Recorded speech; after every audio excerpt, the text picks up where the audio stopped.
Noon, akala ko di kita makakalimutan.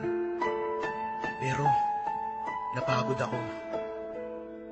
Noong mga panahong binabaliwala mo yung payo ko, pinagtatabuyan mo ako palayo. Di na kita mahal. Wala nang magsasabi sa'yo nang iwan mo na siya.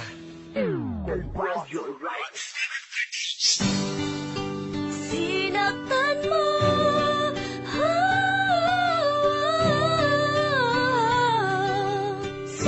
mo, sinaktan mo ako.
Ng salitang tanga ay yung meron ka ng ako tas pinakawalan mo pa. Sabi ko iwan mo na siya pagkat sinasaktan ka lamang, ngunit puro ka sumbong sa akin na parang wala siyang pakialam sa'yo. Wala akong magawa kundi ikay payuhan, punasan ng iyong luwa sa ulan at ikay payungan, at pasandalin sa aking braso upang ikay tamayan. Iwanan mo na kasi katangahan mo, tama na nga yan. Ngunit hindi mo ko pinakinggan dahil sa labis mo sa kanyang pag-ibig. Bakit hindi ka pa kumawala at tumingin ka sa iyong paligid para makita mo na may ako na lagi nandyan pag umiiyak ka. Hinikiling na mahalin mo din ako, yun ay kung merong natitira pa. Ngunit wala kaya pinunasan ng lupa sa mata, at nagpa siya na magmula ngayon umasa ka. Nalulubayan na kita. Wala nang akong mag-aaruga, wala nang akong mag-aalala, wala na sa'yo magpapatahan magmula ngayon. Bahala ka na.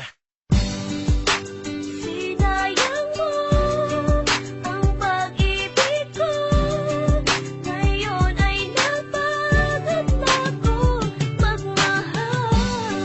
Sana'y masaya ka na sa kanya, kahit na sinasaktan ka. Eto na ang panahon para burahin ang nakaraan. Siguro tama nga sila, di ka sa'kin nakalaan. Kaya kahit masakit, ako ay nakahanda nang tanggapin na di ikaw ang babaeng itinadhanang makasama ko. Kaya di ko na ipagpipilitan, pinatid ko na ano man sa atin ang namamagitan. Kalimutan mo nang tayong dalawa'y nagkakilala, wala nang mangungulit, wala nang mang-aabala pa sa'yo. Kaya ngayon malayang malaya ka na, nagising na ako sa halos 10 buwan kong pagkatanga. Napag-isip-isip kung di pala talaga dapat kita iyakan. Sino ka ba, di naman naging tayo, kaya wala kang dapat na balikan. Di mo ko masisisi kung ba't ganito ako magsalita. Oo, noon yun mahal kita, pero ngayon mo ka napakalabong. Bumalik ka ang mga panahon nung manhid pa ako. Ngayon buo na nga pa siya, mas mahal ko yung ngayon kasi sa'yo. Asa ang iwan ko pa siya, asa ko pa. Sinayang mo ang pag-ibig ko, ngayon ay napagod na ko magmahal. Sana'y masaya ka na sa kanya,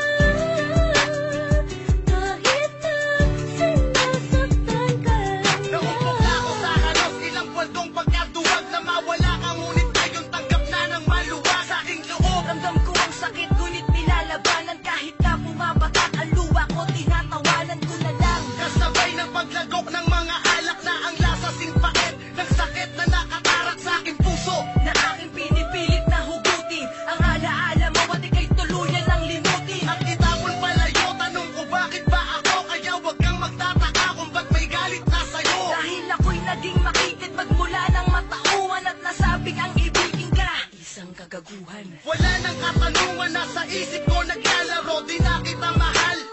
di ba na kaya ko? Kaya hiling ko sana magmahalan pa kayo. Kaya may part 2 para sabihin na paalam na sa'yo. Sinayang mo